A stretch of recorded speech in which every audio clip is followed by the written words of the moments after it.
বর্তমানে বিভিন্ন জেলায় যে দুর্ভোগ চলছে, বন্যা কবলিত মানুষের যে পরিস্থিতি চলছে, তারাও এই বন্যার আগের দিন পর্যন্ত হয়তো জানতো না যে তাদের জীবনে এমন একটা দুর্বিষহ বিপদ আসবে। কথা বলেন ঠিক না ঠিক?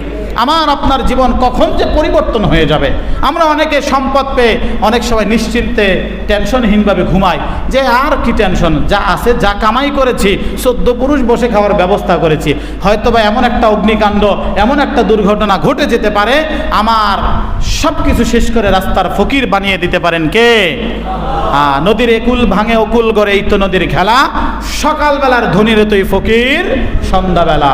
তো এই জন্য যে সমস্ত ভাইয়েরা বন্যা কবলিত অবস্থায় আছে সারা বাংলাদেশ থেকে বিভিন্ন এলাকায়, আমরা যারা ভালো আছি, সচ্ছল আছি, আমরা যারা এখন সুস্থ আছি, সেই সমস্ত ভাইদের থেকে উদ্যোগ নিয়ে কোটি কোটি টাকার ত্রাণ বিতরণের কর্মসূচি চলছে। আমাদেরও তাদের সাথে অংশগ্রহণ করার দরকার আছে না?